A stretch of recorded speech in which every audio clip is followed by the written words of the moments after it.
Hello, everyone, and welcome to Lotus Chat episode 52, Finding Your Voice. And today we have our four wonderful Lotus ladies, including myself. We have Laura. Hi. We have Zian. Hi. And we have Jazzy. Hello, hello. So we chose this really great topic. We are at episode 52 because we feel that this would be a great point to start discussing how we can all empower ourselves to use the voice that is already within us. Now, if you've all, I'm sure at some point in your life may have had trouble with actually finding a way to express yourself, to say what you want to say, have had trouble with maybe even in conversations with others, like being able to really just, get in there and tell the truth and be honest and authentic to yourself within a relationship space. If you've ever had trouble with that, episode is for you, and we want to give you those tips so that you can tap into that inner voice and make your life even more enriching and more powerful.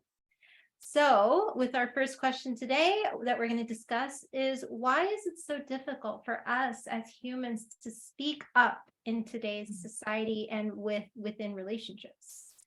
And I'm definitely going to go to Jazzy first. Jazzy, what do you think about that?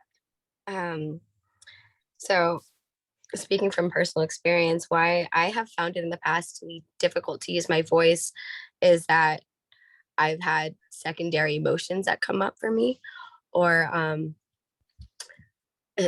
what I mean by that is just something that, like, I would feel a lot of I would feel guilt around feeling different than what is like the emotions that's on the table. So in that space, I would notice that I would freeze, and I'm just kind of like stuck, probably overanalyzing what the other person might feel, or just creating new narratives. So to simply put this, I would be just in my head rather than my own heart. So I found that I would not have a voice. I would essentially, like I said, freeze. And that's I think that's one of the main things that come to my mind. What about you, Laura? Oh, I love this question. On my journey, I grew up where I wasn't encouraged to use my voice. And because of that, I grew up worrying about other people and what they were thinking and how their reaction was going to be. And if you grow up like that, it's hard to really be in tune with what you're thinking or what you're feeling.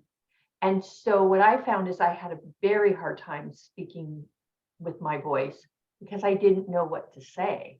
I was too busy scouring this and surveying the people around me and their energy and what they were thinking and what they were going to do and how they were going to react, that I never took the time to look inside myself. So for me, I find it really difficult to use my voice when I'm more focused on the other person and what they're saying and what they're doing.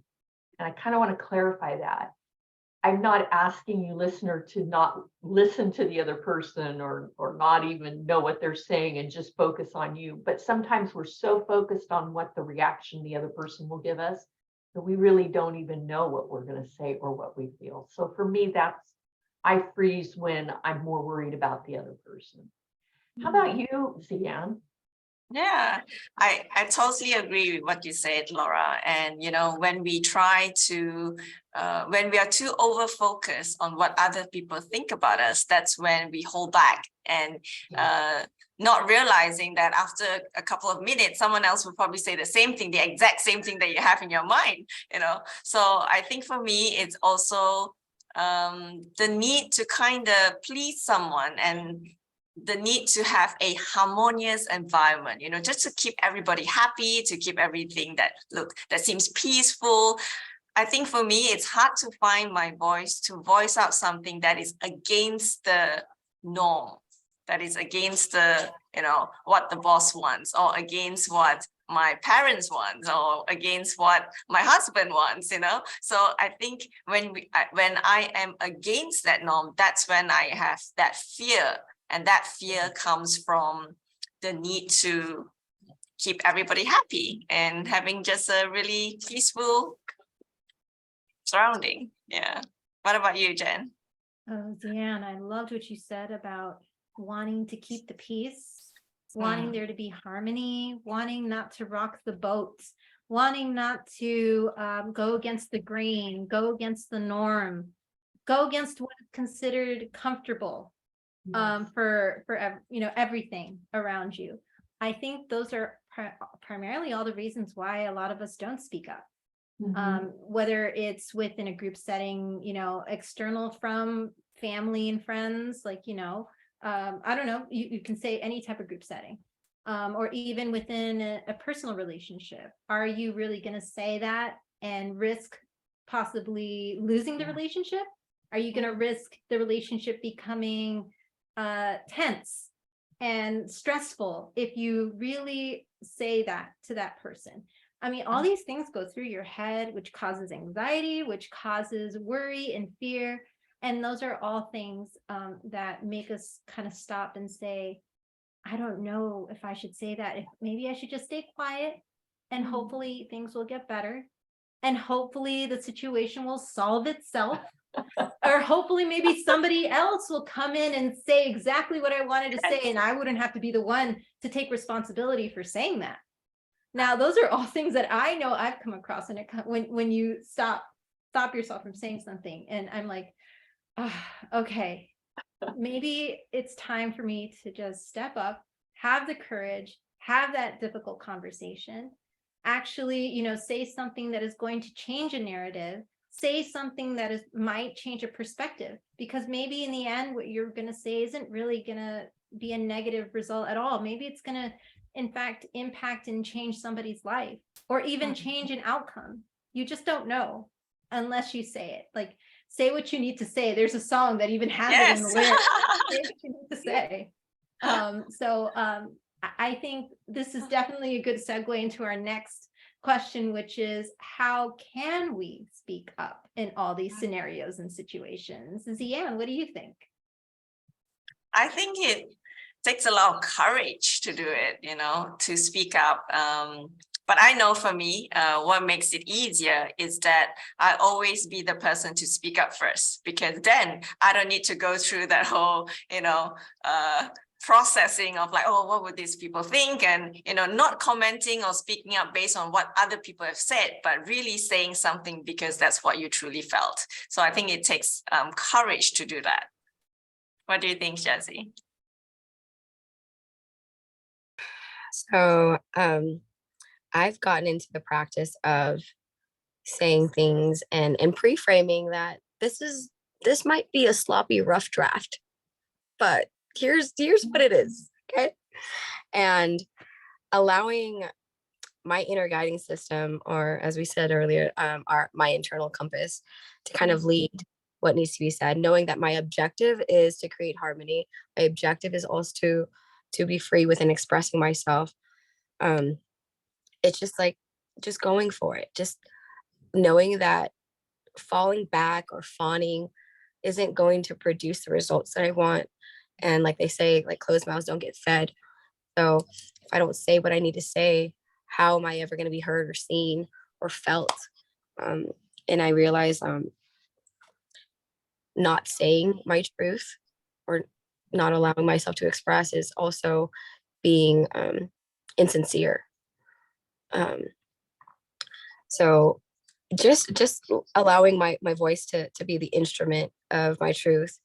And it's going to come out, just like how in band, when you start playing those instruments, it's not always like in tune. It's just going to come out, but you just got to keep practicing it until you can master what it is that, the mind-heart integration, and learning how to navigate conversations that way. Because if you don't practice it, if you're so used to just being the yes man or the people pleaser, that creates a mechanism, and strays away from your authentic self sometimes.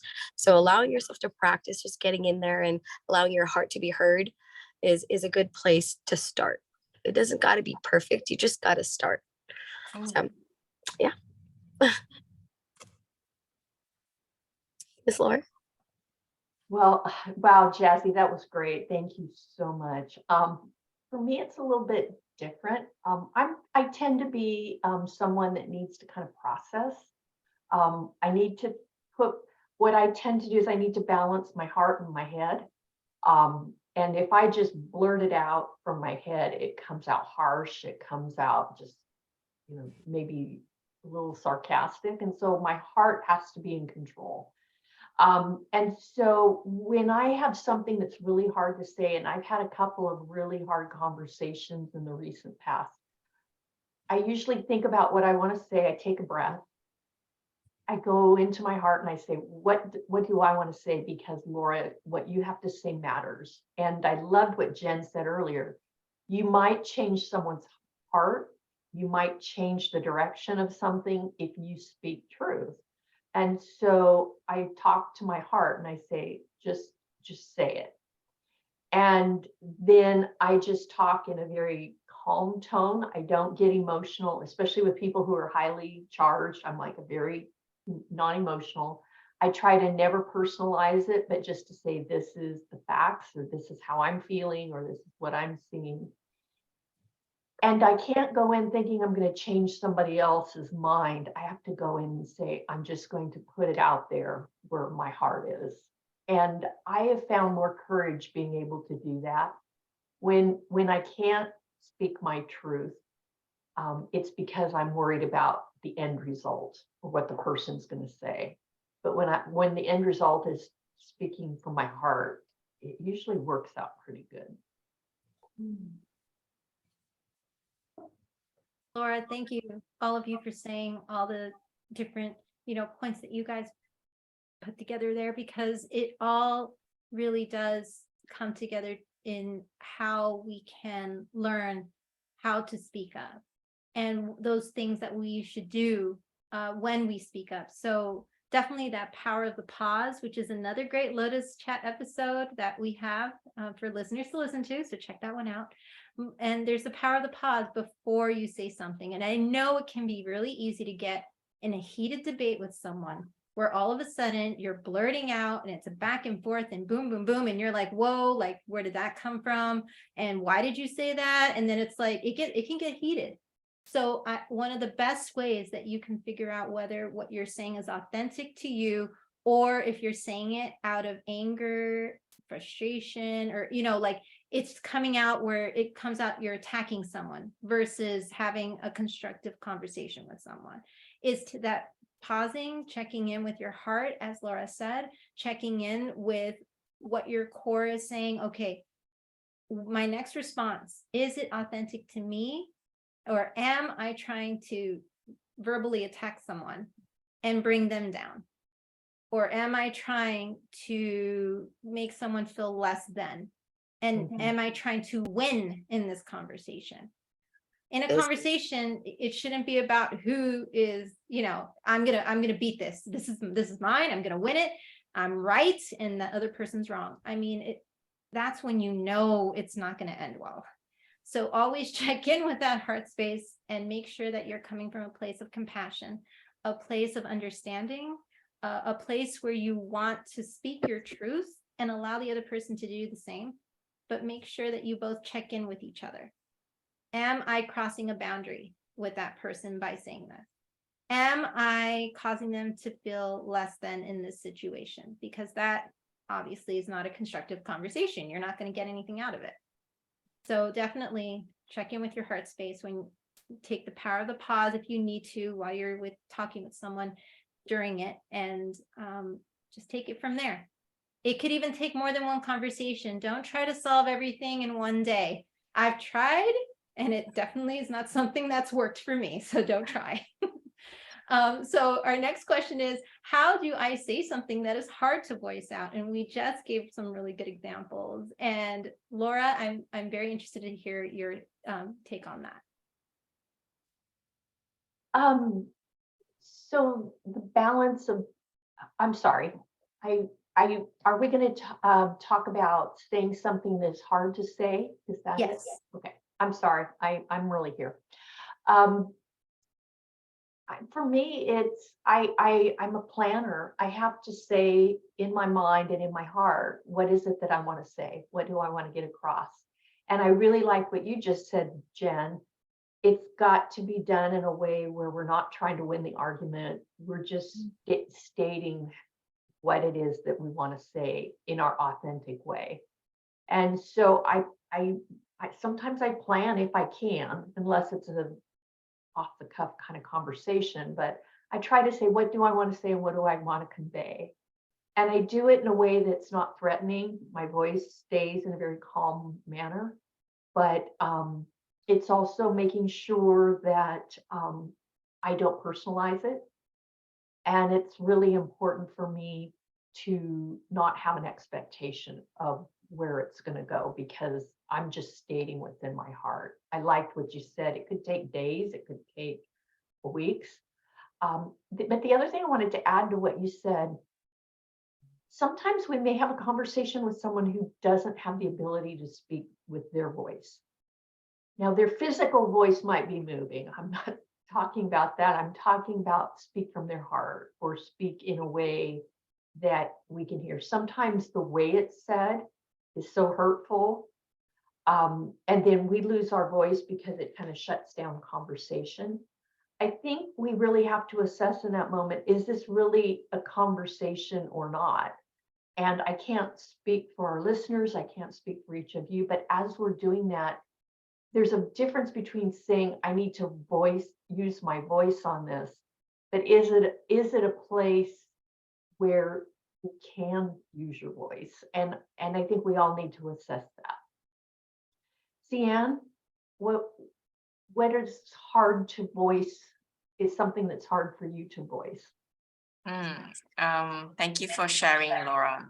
For me, I would think that I always need to check in with my intention.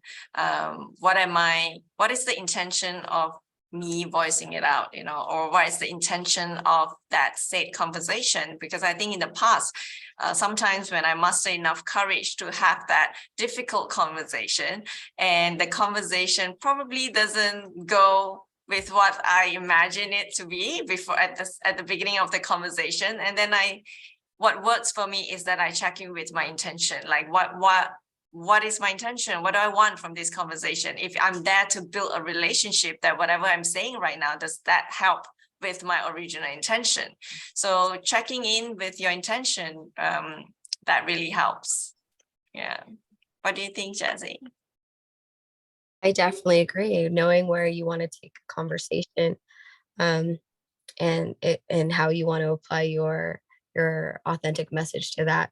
I think it's very key, a key component in being able to create an effective conversation, especially when they're hard. So what I'm hearing you ladies say is the common theme is you check in to determine whether or not is what I have to say harmful or helpful.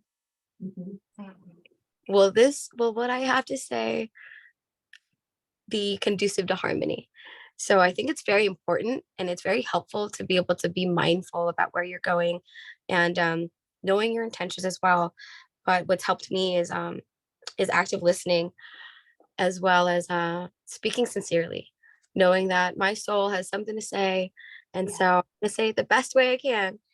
And the point for me usually in those spaces is to co-create an objective with who I'm speaking with. It's not just to talk, let's save chit chat for another time. But if we're talking about something and my voice I really want to be heard, I'd like to get to the point of expressing where I'm at, and co-creating something together. So that way we can become something that that we can grow from, and creating acknowledgement, taking accountability, whatever that looks like. So that way we can move forward together. So with that being said, I also I find that there are spaces where I want to be quiet, because I might be on a different vibration than the other person. So leading into this, the next topic of to expand on this is when when is a good when is a good time to speak up versus being silent. And I'm gonna leave this open to anyone who wants to just popcorn into the question.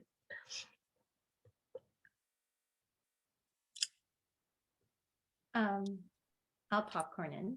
Okay. I think it's good to be in the silence when you're processing something that someone said. Like, I know for me, when I'm in a conversation with someone, whether it's personal or even like if I'm brainstorming with someone at work and they bring up some really great idea or something that where they want to take the relationship, I think taking that pause to process what the person's just said really allows you to see if it's something that you can align with and you can co-create with, as you said, Jazzy. And then if you can, then you can answer from your soul and your heart space. Like, okay, I agree with you. Let's do it. Let's see where this goes. Let's see what this plan takes us. Let's co-create. But if not, then you definitely can feel it. If somebody says something like, let's move in together, and you've only been dating for like 2 weeks, like there's Sure. some things that you take a pause and you're in complete shock, but then you're like, okay, I get where you're coming from, but I'm just not there yet. So that's, again, if you take a pause, make sure it aligns with what you want, and then you move forward. I mean, that's just a really example that I've had happen, but hey, I'm sure our listeners out there can relate when you've been taken aback by something. It's not aligned with where you're at in your life at that time, or that idea with colleagues, you're like, maybe they can do it differently and they can even get a better result. So let me voice my opinion on where I think they can take that to get a better result. So that's just where I feel sometimes the power of the pause is so important. Yeah. I always find it a struggle to, balance between when to speak up and versus when to be silent, because then when you are silent at the moment, you might miss the moment to kind of, miss that opportunity to say what you really want to say. And once that opportunity passed, sometimes you don't want to revisit that conversation because, it's not pleasant. But what I think occasionally works for me is that when I see the person that I'm talking to is very emotional, when that they are not talking about facts, they're talking about feelings, or they're really upset, or they're really angry, then I think there's no point to add fuel into it. I think sometimes silence is probably the best thing to do at that point in time. What do you think, Laura?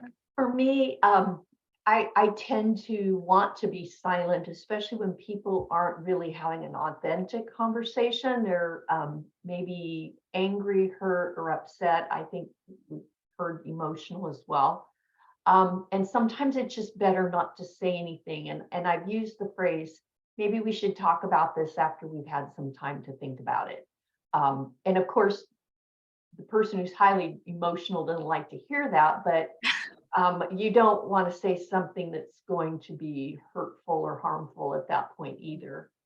I think for me, when there's what happens to me when I know I need to say something is when my heart starts beating really fast, because I know it's a conversation that I have something to contribute to. It's something that that really resonates with me. And it's something that I want to contribute to. And so for me, using my voice is really important when I can contribute and when I can share something about myself that will help somebody else.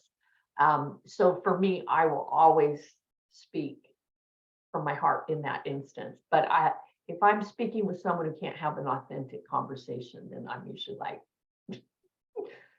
another time. Save your energy. Yeah. You pick your conversations wisely. It's it's wise to be discerning. I want to provide something, some advice that was actually, this is going to be a little bit different from what everyone shared. And I asked a good friend of ours, Lois Peckin, about what are some of the habits that he has in his life. And it actually had to come around, it was around the space of conversations. And he shared with me to speak or to talk even when you most don't want to. Oh, And I feel like this is the most interesting advice I've ever heard, because typically it's process what you have to, what you want to talk about. But he said, as long as you're rooted in your intention and who you be in that moment, then and allowing that to navigate you through a conversation, even when you don't want to have it, it's going to come out the way that it's supposed to, as long as your intentions are set in place, to be responsible for whatever it is that comes next. And I really had to wrap my head around that, because it's such a stretch. Like, a lot of the times I feel like I inadvertently would avoid it because I'm processing or I think it, and then I just hope that it just falls away and it's like it becomes less important. But I've learned that when I try that on, I actually would get to the points where I'm speaking from a very authentic space in those very improv conversations, where I get to know that, okay, I'm going to come from a space from love, even though this conversation feels uncomfortable right now. I'm going to lean into it and have it anyway, and know that if the conversation seems to kind of weigh a certain direction and I realize it's becoming out of alignment, I learned that I can also implement a boundary and also declare, all right, so I can see that where this is kind of like, we're not really seeing eye to eye, so we can probably revisit this. And it just allows like me to be able to show up under any circumstance. So the challenge I've accepted is to speak when I feel like it's time to contribute, and to also speak when I feel like I don't want to, but then knowing that I have my come from is from a well-meaning space. So that allows me to be more confident in any situation. So rather than the pre-frame in the past of like, I'm about to be dysregulated, I need to think about this first. But coming from a stressful space, now I can be like, okay, let's go. Like, whatever. I am a being of love, and this is the direction. I'm going to be as light as possible. And if anything different happens from this, I can always change the trajectory by, putting in a new request. And that's my advice. As far as like, when it comes to speaking up or being silent, I think as long as you know where you're coming from, you'll do well in either spaces. And another thing I want to give you guys who's listening is something that I share with the ladies, and I'm going to share with you, from Mahatma Gandhi, which is to speak only if it improves upon the silence. Like, do what you want with that. So anyone else want to lead us into our next area of how they can take everything that we've shared so far?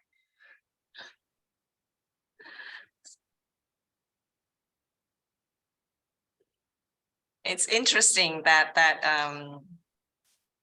wisdom is contrary to what Louis mentioned, but yes, I think yeah, I think what's helpful for women or men who's listening out there, tapping into our next point on how to tap into our inner voice and how to voice out. I think what's important is also the mindset that you have when you are voicing out your opinions, because I think it's important to understand that everyone has a unique perspective. We are all sum of all of our experiences, and from our education, where we come from, And hence, from that perspective, we all have our unique voice. So what we feel or think about something will be different from another person who comes from a totally different background. And for that reason, you should speak up. Yeah. What do the rest of you think? I love that, Zian. I think that communication is learning from each other. If we go into it saying, I want to learn something new, but also I want to share something new, I think that's where communication becomes very, very powerful. It's when we use communication to hurt or to harm that makes people afraid to speak their voice. And that's why I think, like you said, if we go into it saying, I'm going to learn something and I'm going to share something about myself, to open communication, it's powerful. And that's where we hear our own voice and we hear somebody else's voice, and it becomes a powerful tool. Laura, thank you for saying that. Really, I mean, I believe this channel is an example of finding your voice in itself. The fact that we want to be able to share not only of ourselves, but empower everyone out there who's listening and watching, that they too can share their voice. You too can go out there and inspire someone just by saying something so simple, or even just by a loving gesture, by showing support. I mean, that's what we're here for. And you can also allow yourself to be open to the possibility of allowing someone else to see the real you when you really voice who you are. And I know for me, part of what I used to struggle with is I used to feel that I would need to respond in a certain way, as Laura mentioned, like there was a proper way to say certain things. There was a proper way of being, but there really is no quote unquote proper way of being. You are being authentically yourself. So in my case, I've had people say, Jen, you're so goofy. Like, look at what, you just said something and what? Say that again, Jen? I don't think that was right. Like, and of course, it's because I'm in the moment, because I'm having fun, because I'm being myself, that sometimes things may not come out exactly perfect, or, but it's in the moment. And we encourage everyone out there to be in the moment with someone and enjoy it and be present and be completely entirely you. And the people that belong in your life are the ones that are going to accept you 100% as you are, goofiness and all. So that is why we want to make sure that we leave you today with a couple of tips on how you can tap into that inner voice. This, it's a process. It's a day-to-day thing. Definitely, put it into practice when you can.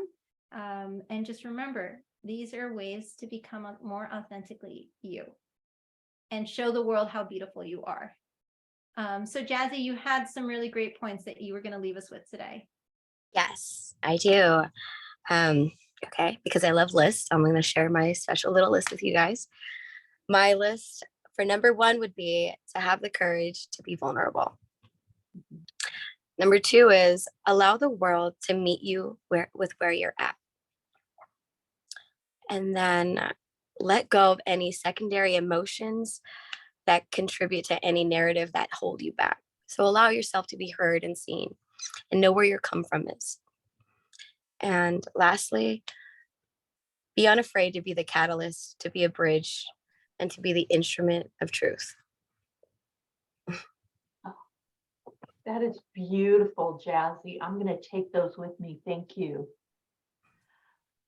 Listeners, thank you so much for joining us tonight. We've had such a great time. I hope that you've had as much fun as we had tonight and learned from, we've learned from each other.